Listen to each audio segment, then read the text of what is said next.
오늘은 요한계시록 11장입니다. 요한계시록 11장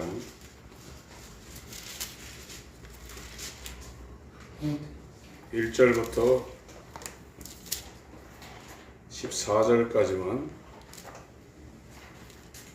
교독하시겠습니다. 또 내게 지팡이 같은 갈대를 주며 말하기를 일어나서 하나님의 성전과 제단과 그 안에서 경배하는 자들을 청량하되 성전과 마땅을 청량하지 말고 그냥 두라. 이것을 이방인에게 주었은즉 너희가 거룩한 성문을 2달 동안 즐거우리라. 내가 나의 두 증인에게 권세를 주리니 저희가 굵은 베옷을 입고 1260일을 예언하리라. 이는 이 땅에 주 앞에 서는 두 감람나무와 두 촛대이니 만일 누구든지 저희를 해하고자 한즉 저희 입에서 불이 나서 그 원수를 소멸할지니 누구든지 해하려 하면 반드시 이와 같이 죽임을 당하리라. 저희가 권세를 가지고 하늘을 닫아 그 예언하는 날 동안 비 오지 못하게 하고 또 권세를 가지고 물을 변하여 비 되게 하고 아무 때든지 원하는 대로 여러 가지 장으로 땅을 치리로다. 저희가 그 증거를 마칠 때 무적행으로부터 올라오는 짐승이 저희로 더불어 전쟁을 일으켜 저희를 이기고 저희를 죽일 터인즉 저희 시대가 큰 성 길에 있으리니 그 성은 영적으로 하면 소돔으로 가고 외국으로 하니 곧 저희 주께서 십자가에 못 박히신 곳이니라. 백성들과 족속과 방언과 나라 중에서 사람들이 그 시체를 사흘 반 동안을 목도하며 무덤에 장사하지 못하게 하리로다. 이 두 선자가 땅에 거하는 자들을 괴롭게 하므로 땅에 거하는 자들이 저희의 죽음을 즐거워하고 기뻐하여 서로 예물을 보내리라 하더라. 3일 반 후에 하나님께로부터 생기가 저희 속에 들어가매 저희가 발로 일어서니 구경하는 자들이 크게 두려워하더라. 하늘로부터 큰 소리 있어 이리 올라오라 함을 저희가 듣고 구름을 타고 하늘로 올라가니 저희 원수들도 구경하더라. 그 시에 큰 지진이 나서 성 10분의 1이 무너지고 지진에 죽은 사람이 7천이라. 그 남은 자들이 두려워하여 영광을 하늘의 하나님께 돌리더라. 둘째 화는 지나갔으나 보라 셋째 화가 속히 이르는도다. 아멘. 계시록 22장인데 중간 정도에 좀 왔습니다. 계시록 11장은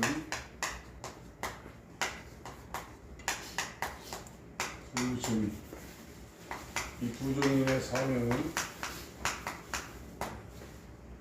1260일 전 3년 반, 전 3년 반 동안에 여기 예언이라고 그러는데 이거는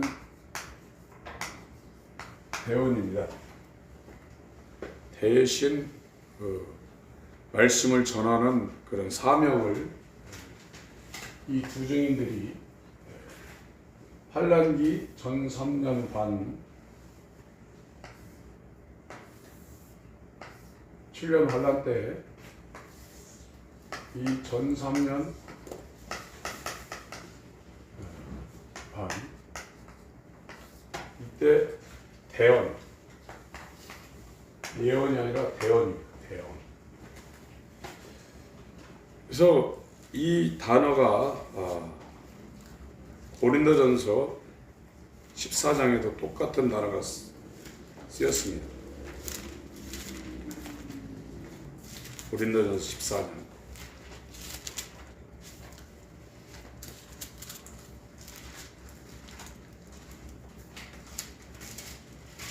프로페튜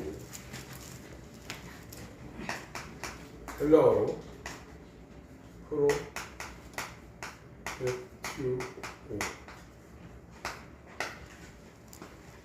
고린도전서 14장 1절 사랑을 따라 구하라 신령한 것을 사모하되 특별히 예언을 하려고 하라. 그래서 우리나라 성경으로 이 예언이라는 단어를 많이 썼기 때문에 이거를 생각할 때 앞날에 있을 일을 점하는 것처럼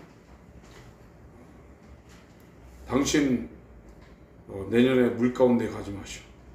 불 가운데 가지 마시오. 내년에 좋은 일이 있을 겁니다. 하는 그런 차원의 단어가 아닙니다. 대언입니다. 대언의 영을 구하라. 대언의 영이다 하는 이런 단어가 성경에 나오는데, 성경에서 말하는 이 예언이라는 이 헬러 프로페티우라는 이 단어는 이 대언이라는 이 뜻이 더 정확하게 번역을 한 겁니다. 이 전 3년 반 동안에 하나님의 말씀을 큰 권세를 가지고 대언할 수 있는 하나님의 종들을 하나님이 두 증인으로 세우는 거예요. 그래서 이 3년 반 동안에 이 두 증인의 사명이 끝나면 죽습니다.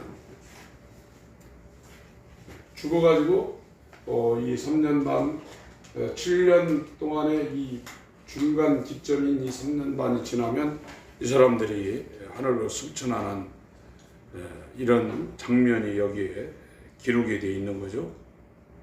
그래서 이 사명이라는 것은 굉장히 중요한 거예요.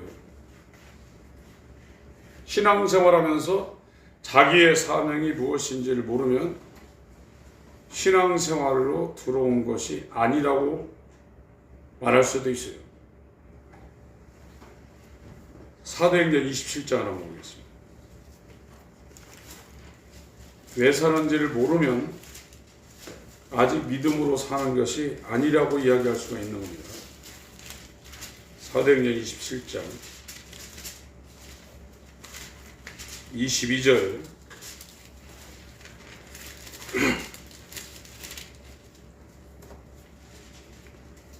이 바울이 소아시아에서 터키에서 배를 타고 그레데 섬으로 가서 거기에서 이제 이 시칠리아나 이쪽으로 가서 이탈리아 반도로 가려고 하다가 여기에서 이제 우리나라로 치면 태풍을 만났어요. 태풍을 만나가지고 얼마나 이때 일기가 안 좋았는지 낮인지 밤인지 분간이 안 될 정도로 어마어마하게 이 먹구름이 낀 상태에서 이 배가 아주 그 난파 직전에 지금 있는 상황입니다. 그 위에 보면 22절 위에 보면 18절 보면 우리가 풍랑으로 심히 애쓰다가 이튿날 사공들이 짐을 바다에 풀어버리고 276명이 탔거든요. 그 당시에 2000년 전에 276명이 탄 배면 엄청 큰 겁니다. 이게. 그런데 이 풍랑이 만나니까 이 지금 짐을 실어다가 갖다 팔고서 돈을 벌려고 그러는데 그것도 필요한 겁니다. 다 이제 바다에다 지금 풀어버리는 겁니다. 태풍 만난 사흘째 되는 날, 19절 사흘째 되는 날에 배의 기구를 저희 손으로 내어버리는, 이제 배 안에 있는 연장부터 이런 거 다 이제 버리는 겁니다. 20절 여러 날 동안 해와 별이 보이지 아니하고 큰 풍랑이 그대로 있음에 구원의 여망이 다 없어졌다. 이제 죽었다고 생각하는 겁니다. 여러 사람이 오래 먹지 못하였으며 바울이 가운데 서서 말하되 여러분이야 내 말을 듣고 크레테 섬입니다. 지금 그레데에서 떠나지 아니하여 이 타격과 손상을 면하였다면 좋을 뻔하였노라. 바울은 반대했거든요. 근데 선장 말 듣고 이제 간 겁니다. 22절 내가 너희를 권하노니 이제는 안심하라. 너희 중 생명에는 아무 손상이 없겠고 오직 배뿐이니라. 나의 속한 바 곧 나의 섬기는 하나님의 사자가 천사가 왔죠. 어젯밤에 내 곁에 서서 말하되 바울아 두려워 말라. 네가 가이사 앞에, 로마 황제입니다. 네가 가이사 앞에 서야 하겠고 또 하나님께서 너와 함께 행선하는 자를 다 내게 주셨다 하였으니 그러므로 여러분이 안심하라. 나는 내게 말씀하신 그대로 되리라고 하나님을 믿노라. 그러나 우리가 한 섬에 걸리리라 하더라. 그래서 바울의 사명은 이 로마에 가서 로마 황제한테도 복음을 전해야 돼요. 그래서 배가 뒤집어지고 풍랑이 쳐가지고 이 장사꾼들이 자기 그 재물을 다 바다에다 집어던지고 배 기구도 다 집어던지고 이게 하루 이틀이 아니라 엄청 여러 날을 먹구름 가운데 밤인지 낮인지 모르는 상태에서 구원의 여망이 끊어진 상태에서 하나님이 바울한테 천사를 보내가지고 야 바울아 걱정하지 마라. 안 죽는다. 배는 파손되겠지만 너 때문에 여기 있는 276명이라는 이 배 위에 타 있는 사람들도 안 죽는다. 인명은 절대로 안 죽는다. 너 가이사한테 선다. 그대로 됐습니다. 그 이유가 바울에게 준 하나님의 사명이 끝나지 않았기 때문에 죽지 않는 겁니다. 여기에도 이 두 증인이 어마어마한 권세를 갖고 이 환란기 전 3년 반에 역사를 하는데 이 사람들이 죽어요. 그 죽는 이유는 1260일 동안 하나님의 말씀을 대언하는 사명을 다 마감을 했기 때문에 죽는 겁니다. 만약에 저 사명이 마치지 않았다면 죽지 않습니다. 그래서 우리가 신앙생활 하면서 내 사명이 무엇인가를 알아야 돼요. 먹고 살려고 사는 게 아니라 우리는 하나님으로부터 받은 사명을 이 땅에서 완수하기 위해서 살아있는 것이지 100년도 못 되는 인생을 숨을 연장시키기 위해서 우리가 먹을 거 입을 거 마실 것을 벌고 구하기 위해서 이 땅에 존재하는 게 아닙니다. 사명이 없는 사람들은 삶의 의미가 없는 겁니다. 그래서 이 게헨나라는 이게 흰놈의 골짜기거든요. 예루살렘 성 밑에 이 쓰레기를 태워서 이 흰놈의 골짜기에서는 원래 개 흰놈이었어요. 개 흰놈. 이 단어. 쓰레기를 태우는 쓰레기 소각장이고 여기에 이 몰렉이라는 우상한테 사람을 이렇게 바치는 그런 우상 숭배의 지역입니다. 여기. 그래서 유다왕 아하스, 요아스라는 사람, 이 사람도 두 명이 유다왕도 두 명이 여기다가 자기 아들을 죽여가지고 신에 바친 거예요. 이 게헨나거든요. 쓰레기장입니다. 영적 쓰레기장. 이 지옥이. 그러니까 사람들이 이 땅에 태어나서 사는데 하나님 앞에 사명을 받지 않고 하나님 앞에 아무런 어떤 의미를 부여하지 못하고 산다. 그 사람들은 전부 다 여기 가는 거예요.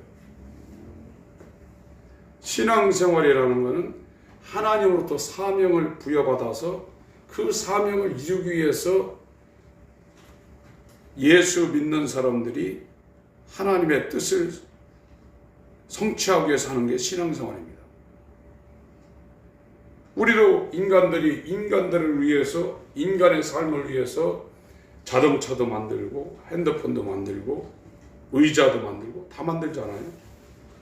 그것이 이 지구상에 존재하는 이 모든 물건이나 이런 것들이 전부 다 인간을 위해서 필요한 거예요. 그러나 인간 편에서 필요하지 않다면 그거를 폐기 처분합니다. 지옥이라는 것은 하나님 앞에 아무 유익을 주지 못하는 사람들이 가는 데예요. 교회 다닌다고 해서 구원받는 게 아닙니다. 오늘날 기독교가 망해가는 것은 구원을 너무 쉽게 얘기해놨어요. 제가 이번 주에 조나단 에드워즈라는 목사님의 설교를 1700년대에 사역하시던 목사님인데 미국의 대각성을 일으킨 분입니다. 이분이 진노하시는 하나님의 손 안에 든 주님. 이게 굉장히 유명한 그 책이거든요. 진노하시는 하나님의 손 안에 든 죄인이라는 제목을 갖고 1700년대에 설교를 했는데 그 설교를 듣던 그 교회 모든 사람들이 강단으로 올라와가지고 엎어져가지고 살려달라고 통보를 했어요. 오늘날 교회에서 이 통해 작업 회개할 때 막 울면서 애통하는 이런 것이 다 사라져 버렸습니다. 맹숭맹숭합니다. 그래가지고 이때 이 역사가 일어나가지고 그 지역에 술집이 그냥 다 문을 닫아버렸습니다. 사람들 술 안 먹으러 가는 거예요. 이 진노하시는 하나님의 손 안에 든 죄인이라는 것은 거듭나지 아니하면 그 사람들의 삶이 미끄럼틀에 놓여 있다 이거예요. 미끄럼틀에. 그 왜 안 넘어지냐? 하나님께서 제어하고 있기 때문에 안 넘어지는 것이고 그 사람들의 인생길이 밑에는 마그마보다 더 강렬한 이 하나님의 진노의 불이 타오르고 있는데 지금 그들이 밟고 다니는 그 길은 썩은 이런 나무 판때기로 지금 덮여 있는데 그것도 모르고 20년을 걸어가고 있다. 언제 그것이 뚫어져 가지고 그 발을 삼킬지도 모르는 그 상황을 아주 태평하게 걸어가고 있다. 그런 설교를 했어요. 구원은 거듭나야 되는 겁니다. 이 새 피조물 고린도후서 5장 17절을 보겠습니다.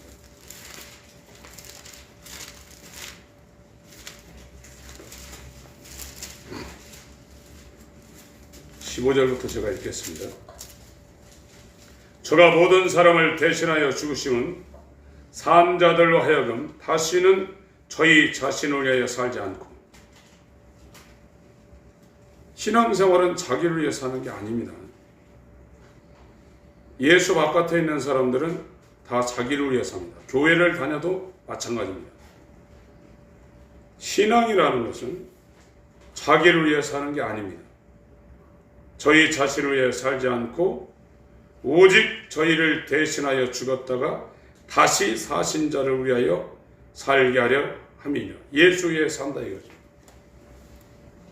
그러니까 이 만물이라는 것은 인간을 포함한 만물은 예수 위에서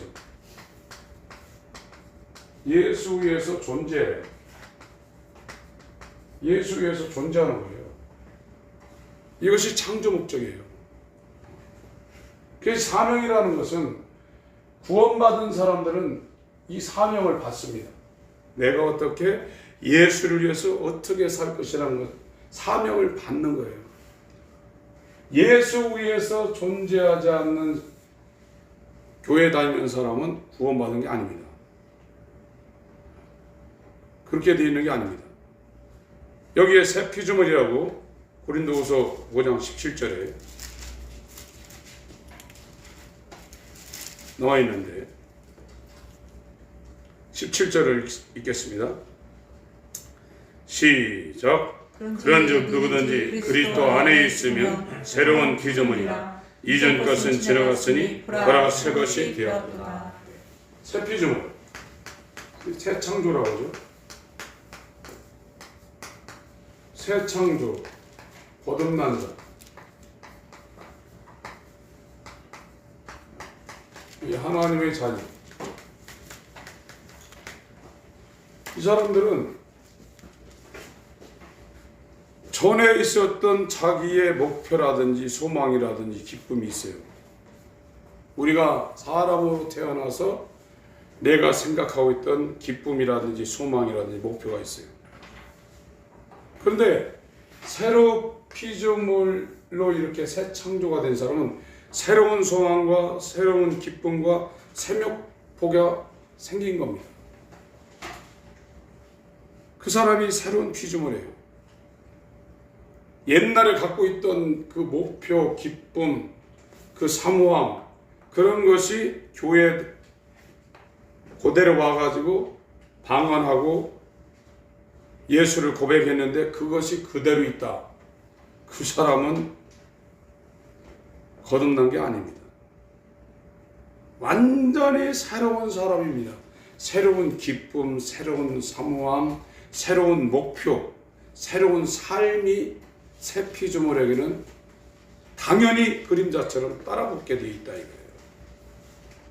그래서 이 물과 성령으로 예수의 피를 기반으로 해서 물과 성령으로 거듭나는 새 창조라는 건 엄청난 역사입니다. 그 사람들이 이제 이 사명을 받는 것이죠.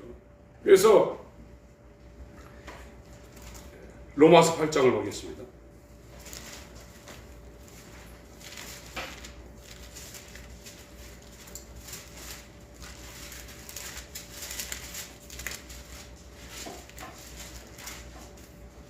(19절) 피조물이 고대하는 바는 하나님의 아들들이 나타나는 것이니. 그러니까 하나님께서 만드는 해와 달과 별, 산과 들, 바다, 나무, 모든 동식물들, 이런 모든 것들이 전부 다 하나님을 위해서 존재하는 하나님의 피조물이거든요. 그런데 인간들이 나타나가지고 이 원래 창조주가 인간을 만들었는데 모든 만물들은 하나님 위해서 존재하는데 인간들은 하나님 위해서 존재하지 않는다 이거예요. 하나님께서 우리에게 공기를 주고 이 식물을 주고 동물을 양식으로 주고 이 땅을 주고 하는 모든 것이 하나님을 위해서 그 사람이 존재하도록 그 모든 부수적인 것을 허락을 했음에도 불구하고 인간만은 이 하나님께서 만든 창조 목적에 부합되지 않는 삶을 살고 있다. 그래서 이 만물도 인간한테 복종하기 싫다 이거예요. 창조 목적으로 살지 않기 때문에 만물도 허무한데 굴복하기 싫다 이겁니다. 20절 읽습니다. 시작. 피조물이 허무한데 굴복하는 것은 자기 뜻이 아니요 오직 굴복케 하시는 이로 말미암이라. 그 바라는 것은 피조물도 썩어짐에 죽는 데서 해방되어 하나님의 자녀들의 영광의 자유에 이르는 것이며 피조물이 다 이제 함께 단식하며 함께 고통하는 것을 우리가 아나니 이뿐 아니라 또한 우리 곧 성령의 처음 익은 열매를 받은 우리까지도 속으로 단식하여 양자될 것 곧 우리 몸의 구속을 기다립니다. 그러니까 이 죄라는 것은 원래 창조 목적을 상실한 겁니다. 그게 죄입니다. 그래서 인간들이 죄를 마귀에 의해서 죄를 짓고 난 후에 하나님을 위해서 안 사는 거예요. 자기를 위해서 사는 거예요. 그게 가장 큰 죄입니다. 만물은 전부 다 하나님께 영광을 돌리고 하나님이 창조하신 목적대로 순종하고 창세기 1장부터 계시록 마지막 장까지 만물은 하나님의 뜻을 이루기 위해서 지금 존재하고 있습니다. 근데 인간은 안 그렇다 이거예요. 인간은 죄를 져서 이 만물을 인간이 마음대로 쓸 수 있는 유일한 권리는 그 사람이 그것을 이용해서 하나님께 영광을 돌리는 삶을 살도록 그걸 다 제공했는데 그 목적에 부합하지 않고 자기를 위해서 그걸 이용하고 있다. 이게 도둑놈이죠. 그게 그것보다 큰 죄는 없습니다. 저 인간은 창조 목적대로 돌아가야 돼요. 그게 회개예요. 하나님의 영광을 위해 살아야 됩니다. 그 영광을 이 사명으로 받는 거거든요. 그 사람한테 하나님께서 원하는 오더가 있단 말이에요. 저한테도 있고 우리 성도님들한테도 있고 하나님이 나에게 준 사명이 있다고요. 의자에게 준 사명, 자동차에게 준 사명, 볼펜에게 준 사명. 인간들이 이런 것을 재화를 만들 때 인간이 쓰려고 그걸 만든단 말이에요. 그것에 합당하지 못하면 이제 그게 버리는 겁니다. 그게 쓰레기장입니다. 영적인 쓰레기장이 개인나고 이게 지옥이에요. 그래서 우리 인간이 이 땅에 살아가야 될 이유는 하나님으로부터 내가 사명을 받고 그 사명을 이루기 위해서 우리가 안 죽고 밥 먹고 숨 쉬고 사는 겁니다. 그 사명이 맞춰졌다 그러면 우리는 이 땅에 존재할 이유가 없어요. 그래서 이 바울이 그 지중해에서 유라굴라라는 어마어마한 태풍과 같은 바람을 만나서 270명이나 태운 큰 배가 깨져가지고 난파하는 그 상황도 하나님이 지켜가지고 로마까지 가가지고 황제한테 복음을 전하고 로마의 사역을 마쳤단 말이죠. 그게 사명이에요. 그래서 이 두 증인 이 사람들도 사명이 3년 6개월이에요. 3년 6개월 동안 이 마귀의 세력이 득실거리는 이 전반기 3년 반 동안에 하나님 말씀을 대언하는 그 사명을 받은 자들이 이 두 증인입니다. 저와 여러분들이 신앙생활을 하려면 하나님이 나한테 도대체 어떤 일을 맡겼는가를 알아야 돼요. 그걸 모르면 순종이라는 것이 불가합니다. 순종하지 않으면 말씀이 내게 들어오질 않는 거예요. 이 창세기 1장에 이 천지창조가 나오는데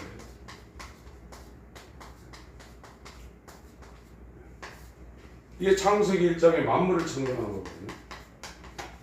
이 만물 창조하기 전에 한번 보세요.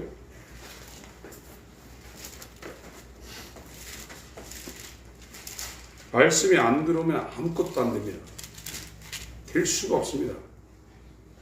창세기는 태양이라는 빛이라는 것을 이 흑암 속에다가 밝혀서 그걸 밤낮을 구분하고 물을 갈라가지고 이 묻히라는 것이 나오게 해서 거기다 씨를 심는 거거든요. 그게 우주 만드는 거예요. 우리는 지금 우리 안이 깜깜합니다. 이게 우주가 만들어지기 전 이곳에 빛이 들어오기 전 상태를 물리적으로 그렇게 표현을 했고 여기에 말씀의 빛, 영광이 들어오기 전 상태의 저와 여러분들은 깜깜한 겁니다.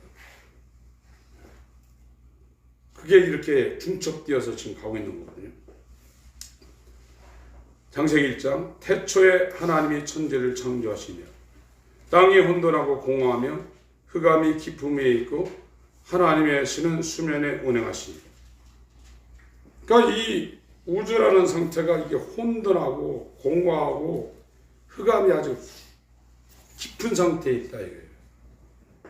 체계도 안 잡히고 틀도 안 생기고 이것이 아주 깜깜하다 이겁니다.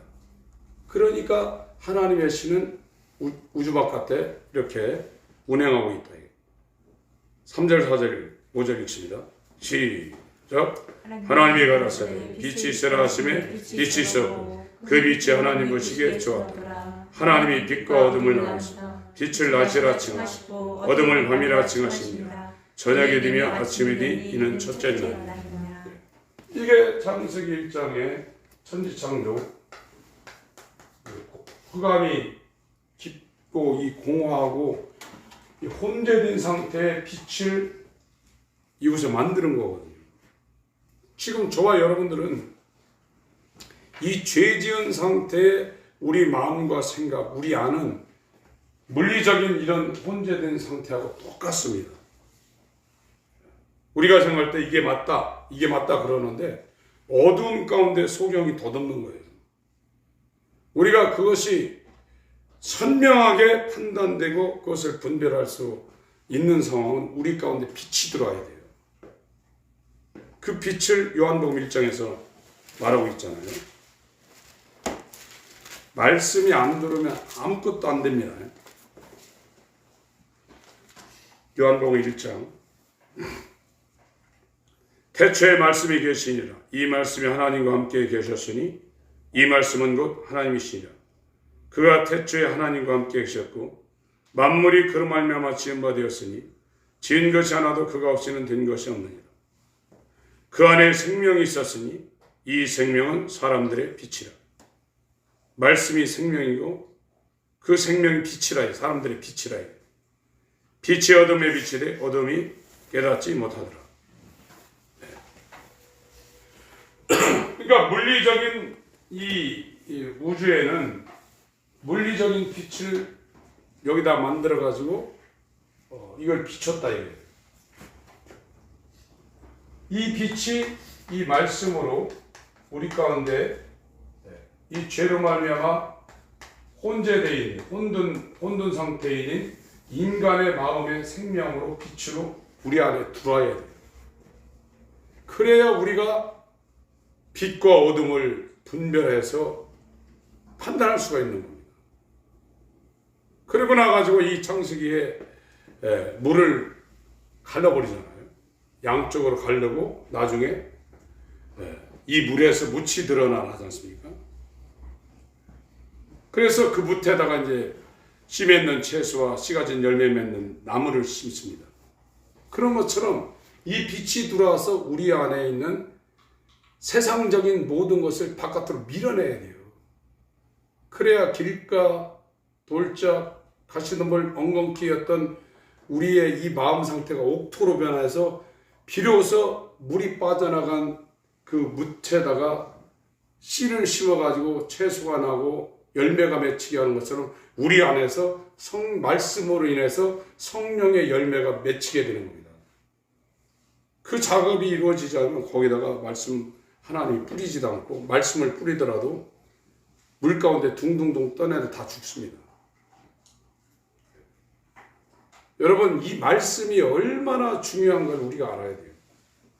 말씀이 내 안으로 들어오지 아니하면 내 안에 있는 어둠이 물러가지 않습니다. 이 영적 존재들, 귀신, 마귀, 미혹의 영들, 또 자기가 우리는 이 새 창조물로 가기 전에 내가 이 세상을 즐기게 만드는 이 육체적인 사람에 속해 있기 때문에 못 이겨요. 나는 세상에 사모함이 있고 그리움이 있고 세상을 즐기고 싶은 그런 욕망이 가득 찼는데 어떻게 그걸 이기겠어요? 그 세상의 목표가 있고요. 그러나 새 사람은 세상의 목표라든지 세상을 사모한다든지 세상을 그리워한다든지 그게 아닙니다. 하나님을 그리워하고 새 목표가 생기고 새 희망이 생기고 새 기쁨이 생긴 게 새 사람이에요. 완전히 다르다니까요. 그리스도인은요. 그런데 그리스도인들이 세상보다도 더 못하고 오히려 세상 사람한테 욕을 먹고 있단 말이에요. 그거 아니에요. 그렇게 신앙생활에서 구원받는 게 아닙니다. 여러분, 구원이라는 것도 제가 이번 주간에 느끼는데 결탄코 쉽지 않습니다. 우리가 주장해서 되는 게 아닙니다. 조금만 아파도 사람들이 정신을 못 차리는데 이 조나단 에드워드라는 이 목사님이 진노하시는 하나님의 손 안에 든 귀. 제가 이제 책을 구입해가지고 우리 숙모님한테 한번 돌리려고 그러는데 무섭습니다. 하나님 무서운 분이에요. 그분의 기준에 우리가 들어가지 못하면 가차없이 그분은 진노하시는 분입니다. 저와 여러분은 정말 칭의가 이루어지지 않으면 지금도 펄펄 끓고 있는 수천 수만도로 그보다도 더 끓고 있는 그 지옥을 지금 썩은 나무떼기로 지금 덮고 있는 이 땅을 지금 밟고 있는 거예요. 언제 죽을지 모르거든요. 우리가 70, 80까지 산다는 보장 있나요? 죽음이라는 순간입니다. 만약에 죽음이 오기 전에 내가 먼저 죽는다 그러면 구원에 대해서 여러분들 장담할 수 없어요. 지금 말하고 있는 신학은 여러분들을 구원할 수 있는 능력이 없습니다. 예수님은 분명히 말씀했습니다. 입으로 물과 성령으로 거듭나지 아니하면 하나님 나라를 볼 수도 없고 들어갈 수도 없다고 그랬어요. 예수님 말씀이 기준이 되어야 됩니다. 성경에 이혼이라는 주제가 있는데 모세는 율법에 대해서 법원에 가서 이혼 증서를 써가지고 헤어지라고 그랬어요. 바울은 서신서에서 야 그렇게 힘들면 왜 사냐 헤어져라고 그랬어요. 예수님은 절대 불가라고 했습니다. 서신서에서 말하는 그 구원의 조건, 예수님이 말하는 구원의 조건하고 사람들이 해석할 때 이게 충돌된다고 얘기할 수도 있어요. 그러나 자세히 살펴보면 그 말도 로마서 10장 말이나 사도행전 16장 말씀이나 요한복음 1장이나 누가복음 23장 우편 강도 그게 다 같은 일반적인 동등한 구원을 말하고 있습니다. 저는 우리 성도들이 절대 지옥 가기를 원하지 않습니다. 저 개인적으로. 제가 이번 주에 굉장히 섬찟했어요. 거듭나지 아니하면 상당히 어려운 상황을 맞이할 겁니다. 자기가 알아요. 내가 왜 사는지. 신앙이라는 건 사명을 받은 사람들이 가는 길을 신앙이라고 합니다. 사명이 없다고 그러면 예수를 이용해서 예수 믿기 전에 내가 가졌던 생각을 다 이루려고 하는 거예요. 그건 의미 없어요. 그게 바벨탑입니다. 그 사람들은 하나님하고 별 관계가 없어요. 하나님이 만물을 만들어 놓을 때 하나님을 위해서 만들어 놓고 하나님의 영광을 위해서 만들었어요. 그 만물을 다 만든 후에 인간을 만들었는데 왜 인간에게 이 만물을 거저줬냐? 너는 이 만물을 이용해서 살면서 하나님의 영광을 위해서 네가 만물의 영장으로 이 땅에서 하나님의 뜻을 이루고 오라고 우리한테 공기도 주고 땅도 주고 이 지혜도 주고 다 준 거예요. 근데 이것을 하나님의 영광을 위해 쓰지 않고 자기 욕망을 위해서 쓰고 있다. 그게 마귀입니다. 마귀에게 지배를 받고 있는 진노의 자녀들이 그렇게 살고 있는 거예요. 우리가 하나님 앞에 사명을 받았다고 하면 죽음도 두려워하지 않는 겁니다. 그리고 하나님은 그 사람한테 사명을 주고 그 사람이 사명을 완수하려고 산다고 그러면 이 바울처럼 태풍을 만나가지고 배가 뒤집어질 상황에도 하나님은 그 사람을 지켜냅니다. 사명이 신앙입니다. 내가 지금 왜 사는가를 저와 여러분들이 분명히 알아야 돼요. 먹고 살기 위해서 존재하는 게 아닙니다. 하나님의 영광을 위해서 인간은 존재하는 겁니다. 그리고 예수를 믿고 구원받은 사람은 반드시 거듭난 사람은 반드시 하나님이 그 사람한테 사명 주게 돼 있어요. 내가 만약 지금 사명을 안 받고 있다. 구원 문제를 뒤돌아보셔야 돼요. 의롭다고 하나님 편에서 예수께서 피를 흘려서 그 사람을 구원해 놨다고 그러면 반드시 그 사람한테 하나님이 오다가 내려가게 돼 있어요. 그 사람은 압니다. 그 사람은 이 세상에 속한 사람이 아니기 때문입니다. 예수 안에 들어온 새로운 피조물이기 때문에 하나님은 그 사람에게 반드시 지시를 하고 있다 이거예요. 거기서부터 아브라함이 이삭을 낳은 이후로부터 이삭을 드리는 그 믿음에서 믿음으로 가는 하나님을 경외하는 삶이 비로소 시작되는 겁니다. 우리는 지금 이 계시록을 지금 하고 있는데 다음 주에 해야 되거든요.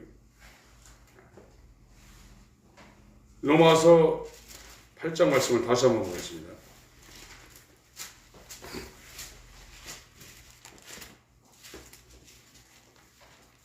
18절 생각한데 현재의 고난은 장차 우리에게 나타날 영광과 좋게 비교할 수 없도다. 피조물에 고대하는 바는 하나님의 아들들이 나타나는 것이니.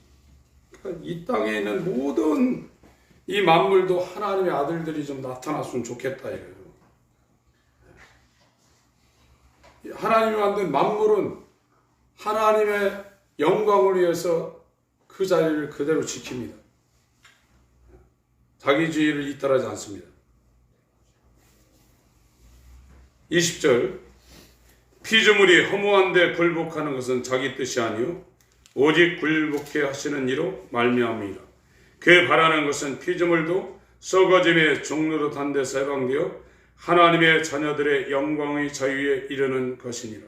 피조물이 다 이제까지 함께 단식하며 함께 고통하는 것을 우리가 아나니 이뿐 아니라 또한 우리 곧 성령의 처음 익은 열매를 받은 우리까지도 속으로 탄식하여 양자 될 것 곧 우리의 몸의 구속을 기다리느니라. 우리가 소망으로 구원을 얻었으며 보이는 소망이 소망이 아니니 보는 것을 누가 바라리. 만일 우리가 보지 못하는 것을 바라면 참음으로 기다릴지니. 시편 73편을 보겠습니다.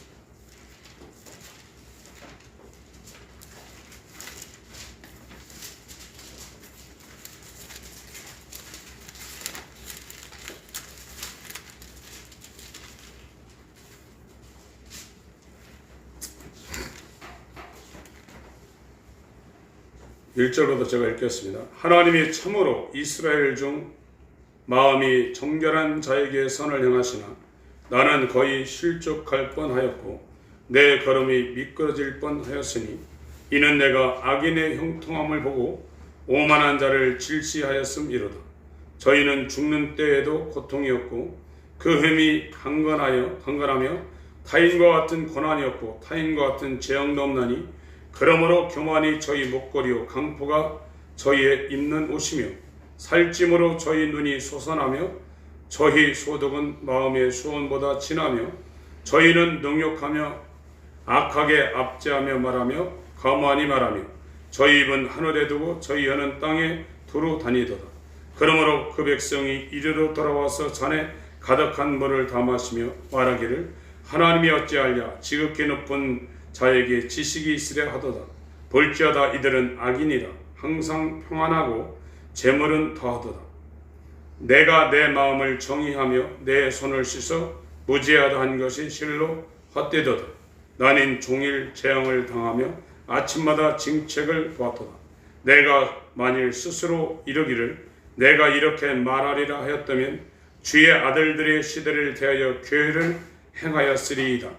내가 어찌면 이를 알까여 생각한즉 내게 심히 곤란하더니 17절부터 읽습니다. 같이 읽습니다. 시작. 하나님의 성소에 들어갈 때 저희 결국을 내가 깨달았나이다. 주께서 참으로 저희를 미끄러운 곳에 두시며 파멸에 던지시니 저희가 어찌 그리 졸지항폐되었는가 놀람으로 전멸하였나이다. 주여 사람이 깬 후에 꿈을 무시한 것 같이 주께서 깨신 후에 저희 형상을 멸시하리이다. 내 마음이 설라르며 내 심장이 찔렸나이다. 내가 이같이 우매무지하니 주의 앞에 짐승이 오냐. 내가 항상 주와 함께하니 주께서 내 오른손을 붙드셨나이다. 주의 교훈으로 나를 인도하시고 후에는 영광으로 나를 영접하시리니 하늘에선 주의 누가 내게 있으리요 땅에서는 주밖에 나의 상할 자가 없나이다. 내 육체의 마음은 쇠잔하나 하나님은 내 마음의 반석이시요 영원한 분기시라. 대저 주를 멀리하는 자는 망하리니 음녀같이 주를 떠난 자를 주께서 다 멸하셨나이다. 하나님께 가까이함이 내게 복이라. 내가 주 여호와를 나의 피난처로 삼아 주의 모든 행사를 전파하리이다. 악인들이 잘 되는 것을 보고 하나님 말씀대로 살고 있는 자신의 그 현재 삶을 한탄했어요. 그런데 성수에 들어가면서 이 사람이 악인들이 어떤 상황인가를 알고 하나님께 지금 감사를 하고 있는 겁니다. 미끄럼틀에 놨다는 거예요. 미끄럼틀에 안 넘어질 사람이 어디 있어요? 미끄럼틀에 지금 놓여 있는 겁니다. 반드시 넘어집니다. 이 땅에서 안 넘어지더라도 육체가 끝난 후에는 완전히 쓰레기장, 영적인 개한나로 미끄러져 간다. 우리가 지금 이 두 증인이 전반기 3년 반 동안에 하나님 앞에 사명을 받는 겁니다. 3년 반 동안에 이 무정의에서 올라오는 이 악한 영들, 이들과 대결하면서 이 입에서 불이 나가고 막 물이 변해 피가 되게 하고 하늘 달아가지고 비가 오지 않게 하고 하면서 이 하나님 말씀을 나라와 족수가 방언에게 대언하는 사명을 받고 그 사명이 끝나면 죽어요. 힘에 밀려서 죽는 게 아니에요. 사명 끝났기 때문에 살 필요가 없어서 하나님이 죽도록 놔두는 겁니다. 이 사명, 저와 여러분의 인생에 살아갈 의미와 사명이 무엇이냐. 우리는 하나님께로부터 의자하면 의자의 사명, 책상이면 책상의 사명, 볼펜이면 볼펜의 사명이 있는 것처럼 저와 여러분에게 하나님께서 주신 사명이 있습니다. 만약에 칭의가 일어나고 우리에게 구원이 이루어졌다 그러면 반드시 그 사람은 그리스도 안에 들어와 있는 사람입니다. 그리스도 안에 안 들으면 바깥에 있는 거예요. 그래서 그리스도 안에 들어오는 사람이 세상을 가까이 할 수 있는 게 아닙니다. 그 사람이 만약 세상을 가까이 하고 있다면 그리스도하고는 상당히 멀리 떨어져 있는 거예요. 그리스도 안에 들어와서 그리스도와 연합이 되어 있다면 세상하고는 상당히 많이 떨어져 있는 겁니다. 내가 아직 세상을 즐기고 세상이 그립다고 그러면 그리스도 안으로 안 들어와 있는 거예요.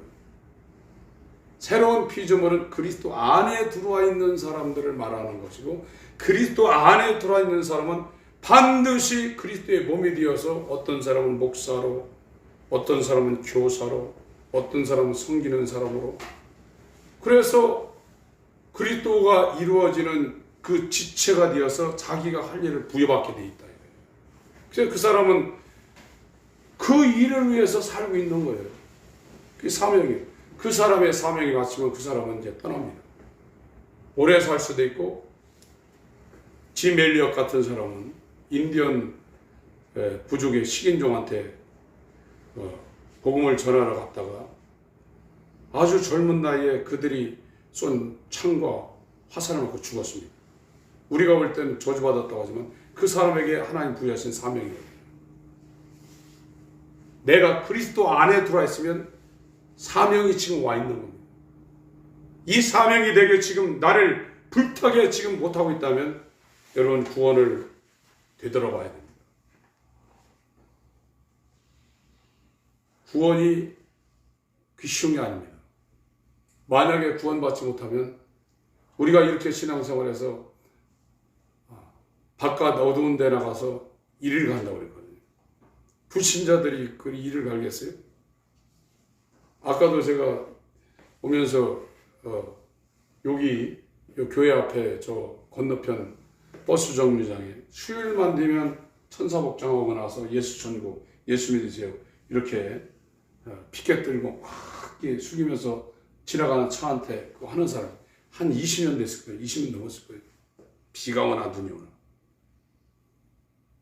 어떤 사람은 집도 바칩니다. 주일날 어디 놀러 가지 못하고 예배드립니다. 마태복음 7장에 주여 주여 선지자 못하고 이적행고 내가 이렇게 열심히 했습니다. 내가 너를 모른다 하지 않습니까? 그런 사람들이 밖에 가서 일을 가는 겁니다. 우리는 다른 건 몰라도 완전히 그리스도 안으로 들어갔다는 이것을 저와 여러분이 확신할 때 그 사람은 세상과 멀어지게 돼 있어요. 새 사람이 돼 있어요. 전에 살던 목표, 전에 살던 기쁨, 전에 살던 삶의 의미, 전에 살던 삶의 패러다임, 거기에서 완전히 새로운 패러다임으로 바뀐 사람이 새 사람입니다. 이 사람은 새로운 목표, 새로운 기쁨, 새로운 사모함, 새로운 삶의 이 패턴이 그 사람 가운데 이루어지고 있는 겁니다. 그것이 구원입니다. 오늘 계시록 11장 두 증인 이거를 지금 말씀드리다 이 같은 말씀을 드렸는데, 다음 주에 두 증인에 대해서 말씀을 드리고, 정말로 이 사명이 내게 있어야 된다. 그리고 천지 창조할 때 이 물질계를 창조하는 것처럼 이 세상에 혼재되어 있는 이 마음을 하나님께서 이걸 정리하기 위해서 말씀을 생명으로 해서 빛으로 우리 마음 가운데 집어넣는다. 말씀이 들어야 합니다. 이게 들어야 이제 세상으로 표현되어 있는 물이, 이것이 밀려나가고 그 물 속에 들어있는 이 묻이 드러나는 겁니다. 거기에다가 씨 뿌리는 겁니다. 그래야 거기서 말씀이 심겨져서 거기서 30배, 60배, 100배로 결실하게 되면서 내 삶을 통해서 성령의 열매가 맺히는 거예요. 그 사람은 자기가 죽는 사람이에요. 그래서 자기 부인이라는 것은 저도 잘 안 되지만 아무리 성질나도 그냥 참고 하나님한테 하는 것을 생각하고 날마다 자기를 죽여야 되는 겁니다. 그게 십자가입니다. 성경의 핵심이 십자가입니다. 기도하실 때 정말로 구원을 두렵고 떨림으로 이루라고 그랬는데 평생 신앙생활인데 구원 못 받으면 어떻게 합니까?